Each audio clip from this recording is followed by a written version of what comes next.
given the fact that I think we're all here together because we're interested in learning more about the kids, but also finding solutions, to a topic that is really impacting our communities along the entire U.S.-Mexico border. Okay, so on that note, let's just go ahead and get started. First of all, quick definitions, because this is, and please forgive me, for starting with this, but I think that we need to clarify what we are here for, the specific topic that we're here for. We're going to be talking about migrant smuggling. So this is the facilitation for profit or in exchange of a material benefit as defined by the by UNODC. It's a facilitation of the entry of a person into a country different from, their own, in exchange for material profit. It is not human trafficking. Human trafficking involves coercion, intimidation, and it is the extraction of a labor of another person. Why do I have that little arrow in between? Because, those of us, or those of you, who are here joining us from law enforcement know very well that in the field, it is very different to tell many times a case of migrant smuggling from another one, from one of human trafficking. Many times people who have been smuggled, once they reach their destination, are told that they have to continue working to get to another destination, that they have to pay an additional fee. Many times people who have been trafficked reach a destination along their journeys where the only way to continue is to engage the labor of a smuggling facilitator. So we want to keep that clear, because many people, you have probably seen this, or when you go to meetings or conferences, people say, oh, the traffickers. And we actually have to remind them, we're talking about the smugglers. And many times, to address some of these challenges, and especially, if you look at any of the UNODC's reports, that's the UN Office on Drugs and Crime, they use the term facilitator. So that is the one that I am going to be using today. And where's my... Okay, so first, when you have the agenda, we're going to be talking about some of the global trends. We're going to go from what has happened, what is happening at the global level. And if you want the slides, please, let me know. I will be super happy to share them with you, sources and data as well. So everything is going to be available to you. So let's go back, to like 2 or 3 years ago, maybe we want to forget about COVID, but COVID is still there. It's still lingering as part of our recent past. So what we know is that COVID never stopped people from moving. Maybe at the beginning, many people decided or had to stay put. In the case of migrants, people who were already in transit, I love how the chief, has said sometimes, it's not like people got to the wall and said, "Grats, I'm going to go back home. It's closed." Okay, So it involved people having to stay put wherever they were, trying to find ways to survive wherever they ended up along the way. Forging relationships with employers, with neighbors, with people in their communities that many times could have been exploitative in nature. Having to remain, put, working for no payment, for, women, girls, boys having to engage in intimate relationships with people that they really didn't want to, just in exchange for room or board, or, just for a way to move or to survive. At the peak of the pandemic, and this is and you are going to see the link to the rest of or to the conditions or the challenges that we see here along the border. 64 countries, not counties, imposed restrictions, and very similar to the ones that we had here on the border. So people were not allowed, to cross at all. So, and from the very beginning, you probably remember there were all of these concerns about the fact that these restrictions were in violation of international law. Because people had the right, despite the pandemic, to still apply for asylum. And COVID prevented them from doing that, or rather the restrictions that were imposed that were related to COVID prevented that from happening. What happened with that as well was that there was this postponement and delay that came very much associated with all of the legal processes. People not able to go to court. You probably remember that. That people had to do, that they had to remain in Mexico, waiting for a court date. That also generated this accumulations of people on the Mexican side of the border. There's transformation of courts into virtual courts, that people had to rely on other forms to contact judges or again, courts. And this happened, again, around the world. And this is something that we're still dealing with today. And the fact that people are still, the motivations, the drivers, as this is often referred to in the literature, that led people to migrate are still there. And in fact, they have been aggravated, right, for this inequality that persisted after the pandemic. So we see how around the world, this is, we're here on the border and we just see what is happening on the border, but this is something that is happening all over the world. There's levels of rising unemployment, increasing debt, loss of livelihoods and social protections. And also the fact that the recovery has been unequal. Not every country has the same ability or the same capability to respond to some of the challenges that they have seen. Some countries, as the here in the United States, people receive some sort of relief. That was not the case in many other countries. So that is something to really keep in mind, that there's this perception, that people get, from abroad, like, oh, governments are giving money to their residents. Or if you go to this other place, you may be able to obtain other sort of benefit or, some sort of compensation or payment. But what is really key to keep, and I don't have a marker here, is the fact that most people remain within the same regions. So there was not a really, cross-border movement. And this is something that we see, that we were able to see, across the Americas and also in Africa. People were moving within the Americas. Right now, many of you have in the course of your work are probably working with people from South America, people from Venezuela, people from Colombia. Most of them, in fact, remained in South America. They were not coming at the beginning of the pandemic. They were not necessarily coming to the U.S. The same happened in Africa. People were not, you probably seen all of these images of people fleeing into into Europe, these representations. Sadly, we had a very tragic incident involving the death of 600 people last week, off of the coast of Greece. But most people who migrate actually remain in close proximity, to their communities. And this inequality, right, what many times leads people to opt, for migration. And also, and we have to keep in mind that at the core of people's decisions to migrate with a smuggling facilitator is the fact that there are no legal pathways for them to get out of those locations. And we're going to be talking a little bit about that. And these challenges to move forward affect people differently. Young people, children traveling, without the company of an adult. People who have different sexual orientation or gender identity, people from the LGBT community, and people who are discriminated on the basis of race. The very fact that here in our community we are seeing people from countries that we had not traditionally been seen or, that we're not accustomed to see in the past. That creates a lot of tension.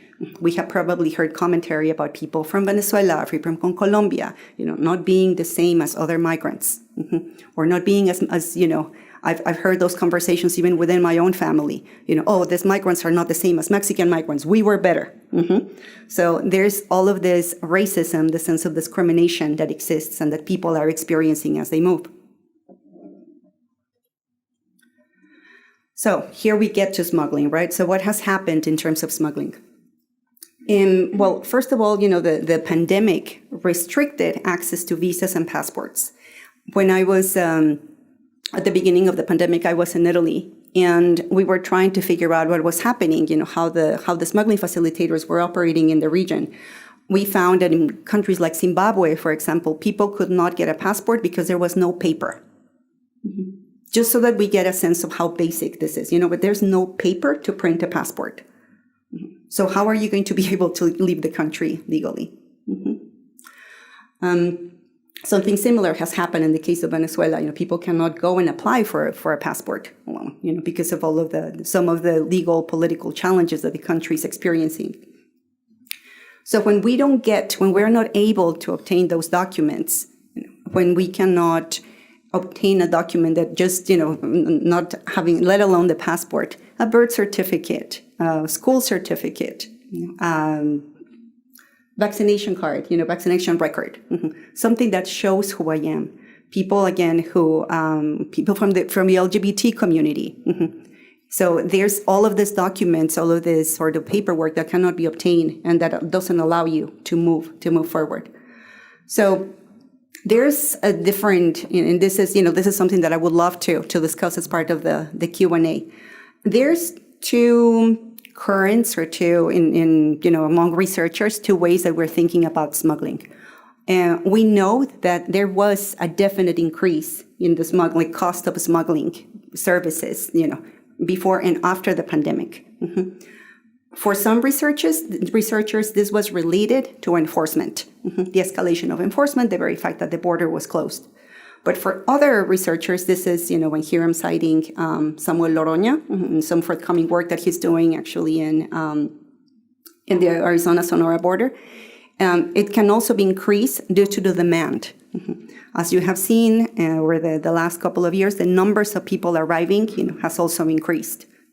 And many of them are not seeking to reach destinations within the U.S. They are also only asking the facilitators to take them to a point where they can turn themselves in. You have probably heard about that. Que la gente se vaya a entregar. That people go and turn themselves in. The potential risk of injury or death, especially for those who cannot afford to pay the smuggling fees, increases.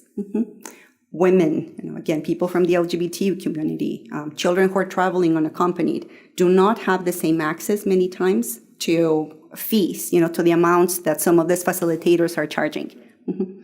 Also, and this is something that we have been seeing, especially over the last few months, all of this confusion that is coming from the White House, all of these confusing messages about the border opening or not, being closed or not, encourage in one way or another people to say, I am going to give it a shot. I am going to see if I can make it. And this is at the same time, putting, again, creating specific forms of violence that people, that people have to face as they move. Here, when we're moving, and I'm going to be talking again about the online markets and whatnot. But here I want to move really quickly to the U.S. market, because this is everything that I told you about is something that has happened regionally. And that if you talk to researchers, across the Americas, they will tell you, wait, yes, that is happening here too. But here, because we're here and because we really want to know what is happening in the community, we move right here to the border. So we have, as you know, the Migrant Protection Protocols, or the Stay in Mexico, Quédate en Mexico, program, Title 42, and all of these border closures, that happened, that we faced over the last 2 or 3 years, created this vast concentrations of people who had to stay on the Mexican side of the border. Those of you who work on the Mexican side of the border or who do humanitarian work on the Mexican side of the border probably went, and witnessed the camps, the accumulations of people. We also had conditions that were very much related to the risks and the challenges that people faced. You probably remember the fire that took place in Ciudad Juárez also, the month of March. So is this constant bombarding of messages that is coming primarily from the White House. I'm an academic, so I can say the White House. So it's a series of measures that have created and furthered this chaos along the border. And create, as we were mentioning earlier, this gap of hope. If we talk with migrants, they would say and when we and I think that many of us have told them, this is not the right time for you to come. The border is closed. There's violence on the border. And people say, pero mi vecina sí pasó. My neighbor made it through. Or I saw on Facebook, this post that, la madrina de mi prima de mi tía, like a distant relative, made it. So that creates this perception that there is almost chaos along the border, that you will make it, that God is going to help you, and that you are really going to make it. Here spirituality plays a huge role in people's decisions to make it. They feel protected, they feel safe, and especially because many of them travel without a smuggling facilitator. They travel entirely on their own. They are able to camouflage in a way, in terms of their transits. So just things to keep in mind when we talk with people, when we talk with migrants. What has changed on the border? Because I think that is important to keep in mind when it comes to smuggling facilitation. This is not happening along the entire border, but any CBP, HSI, just okay. You have probably seen this, and please, if you have comments about this, we would love to hear more about that. So smuggling facilitators are accommodating large groups. You have probably seen the coverage, groups of people, 50, 70, several hundred people at a time, depending on what region of the border you go to. There's also this reliance on bodegas or warehouses, especially in the state of Arizona. There's some similar infrastructure here in Juarez as well. And this is also the work of Samuel Loroña. Something that we already knew, but that is became consolidated during the pandemic was the reliance on social media and messaging apps as sources of information, people marketing their services. And the problem with social media here, and this is a conversation that I've had with the colleagues from Meta, who I know that are listening, it is extremely hard. It's extremely difficult to figure out if the person offering the services is in fact a facilitator. The fact that this is happening in this kind of virtual environment and that people don't have access to reliable information allows for the proliferation of people who post services, because anybody can post services there. So we saw a definite increase in the number of reports of scams that people have to, people sending money, through the apps, Selly and, or other cash apps, because now that's also, quite easy to do. Well, mándeme $2,000, send me $2,000 and I'll go pick you up. And you show up and nobody shows up to pick you up. Or, this facilitation processes at the border saying that, yes, if you arrive at that point, somebody will come and get you. And people realizing that they were not going in, but they were actually coming back into Mexico many times, for this kind of virtual guiding that is happening through the apps. So a lot of these communications, the consolidation, the moving, the transformation of smuggling, in a sense, was because a lot of these operations were moved onto the social media and cell phone platforms. At the same time, and this is very recent work by Stephanie Leotardi and Maureen Rendon, is that the cases that we're seeing still reflect that migrants and smuggling facilitators continue to rely on the same methods and tactics. They have not changed. And if we look at the historical record, and this is amazing work that Stephanie and Maureen have been doing, there's reports of people crossing on board. If we remember, next week is the first anniversary of San Antonio. People have been crossing on trailers, since the 1930s. There have been cases of people flying on small planes since the 1970s. That's the first report that we have. So the methods, the mechanisms, the high risk methods that people are using to facilitate the transits have not really changed. What has changed in many occasions has been, just the use and the engagement with the technology. I find this, and I really want to share this information with you. So this is from the U.S. Sentencing Commission.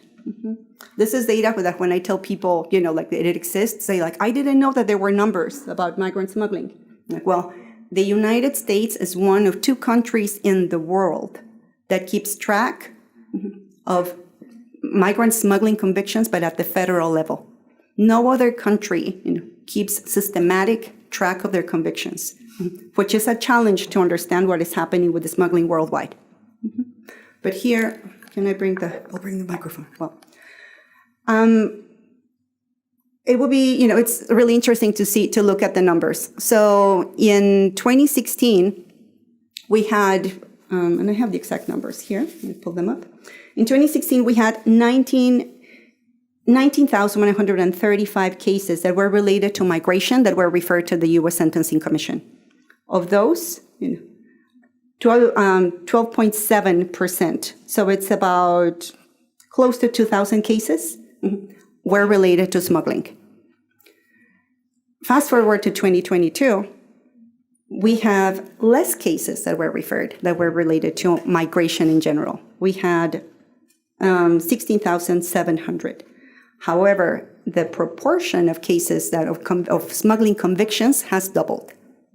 So we're at 24%. 24% of the cases that are being heard that are related to migration at the federal level are related to smuggling. So they have doubled in, 6 years? And these are the local numbers. So if those of you who are, again, who are with federal law enforcement and working here on, especially in West Texas, can see the number. If you have been wondering why it feels that you're working more cases on smuggling, these are the numbers that show it.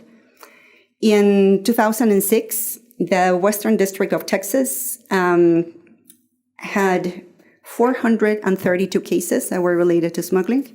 In 2022, there were 1,090. So they have more than doubled, again, in 6 years. And there is, here we can start tracing the correlations, but once again, the pandemic, the initial closure of the border, the reopening of the border, and again, between quotations. But this tendency, if we look at the graph, is likely to continue. The cases, will continue growing. What else do we know about smuggling? That since 2016, slightly over 50% of all cases related to smuggling involve the smuggling of 6 or less people. So we're looking about, half of the cases of, small operations. So this is, it can be anywhere from one to 6 people. Large groups, again, and this is despite the perception that we have the large group cases or cases involving very large groups has increased. They have decreased by half since 2016. So there's very few of those cases. They are very common. It's very common to see them on media. They attract a lot of attention because they look really bad. How can we be dealing with this many people? But in fact, they have decreased by half. Most people who are charged with smuggling, are sentenced to prison. So this is between 84 and 87%. And their sentencing range is within 15 and 16 months. However, because they are not getting mandatory sentences on that, they are probably serving just about half of that. So that's something to keep in mind. So these are U.S. citizens that may be, for those of you who are in law enforcement who may be released, following the partial completion of a sentence. We know that there is recidivism. There is no data on migrant smuggling recidivism. But when we look at criminal histories, we see that many people who have been convicted for migrant smuggling are, convicted in the future. The majority of those who are charged with migrant smuggling has increased in the last 10 years. The perception was usually, these are Mexican organizations, this is transnational crime, there is actually no information on transnational crime partnership or membership, in the data that is that the U.S. Sentencing Commission has shared. But there is an increase of almost 10% in the involvement of U.S. citizens, or rather in the conviction of U.S. citizens, and the majority of them are of Mexican American origin. We still see, and this is something that I'm sure that you have also seen in the field, about 70% of them are men, but about 25% of them being women. However, the number of women who are being convicted for smuggling has almost doubled in the last 15 years. And women hardly ever do or perform, highly physical activities like going into the desert or driving. You have probably seen some of those incidents. Most of them do these very gendered tasks in a way. They are the ones that clean the safe houses, the ones that cook for the people. Many times they are also the ones who go and cash or pick up the wire transfers. There's also where we see an overrepresentation of women is at the ports of entry, where they pretend to be the relatives of the people that they are crossing, especially children. So women perform tasks that are going to that also put them at higher risk of identification, but it does not necessarily involve a lot of physical exertion in that sense. And here, this is the last slide, and here I am, probably spoke for way longer than I was planning to. But what brings us here today, now that we have this overview of what is happening on the border, of what is happening with smuggling, we turn to children. And here we go to the fact that, those of you who are, seasoned agents or officers along the border know that the participation of children is not new. They have been working in the facilitation of border crossings for decades. With the chief, we have shared stories of, when he was doing these encounters with some young people, my own, during the time that I work in immigration enforcement in Arizona. In Mexico, this involvement, the participation of children is referred to, it's called migración de circuito, circuit migration. And we're going to be hearing about that in the next presentation. But what is two of the main challenges that we have with this issue is the fact that there are no official sources of information concerning the children. First of all, because they are not charged on either side of the border. Mexico does not charge them with migrant smuggling. The U.S. does not, file any charges. It has happened in the past, with drug trafficking. But in this case, when it comes to migrant smuggling, most of the times the children are just allowed to go back to their communities, which have very critical consequences in their safety. And this is something, where we are going to be talking about, during the next couple of presentations. Again, not a single agency on either side of the border has kept track. We do not have official data. The data that our, colleagues from DIA, we're going to share with you today is unique in the sense that no Mexican agency had ever released their official numbers until now. So I'm not going to share those numbers. I'm going to leave them. Now, what we know about the children, is that they have, especially on the American side of the border, is that they have a wide range of profiles and different vulnerabilities and different levels of visibility. It is not the same, to work with young people or children who are facilitating border crossings along the U.S.-Mexico border than those that are driving nice cars, who are perhaps young people from middle-class families, from San Antonio, Houston, from cities in the interior, and are driving back and forth to the border. So we have to be aware of that. We're talking about people with different vulnerabilities and different experiences. What we do see is disengagement on high-risk behavior. If you have been here in El Paso for long enough, you probably remember the case about a couple of years ago of the 4 teenagers that died, going down Paisano, Corvan Paisano Drive. There's also, again, this, and we can talk more about this as well, their engagement with social media. Many of these teenagers are actually posting videos on TikTok, on Instagram. Gabriel Salazar was, I think, it was a teenager that had 2.2 million followers. And he was doing a live Facebook, I believe, when he was being chased, and his car exploded during a chase. Something to keep in mind, as we move on to the next presentation, due to age, even if their engagement is consensual, by definition, the children should be considered victims of trafficking. And this is according to the UNODC protocol, on the trafficking of women and children.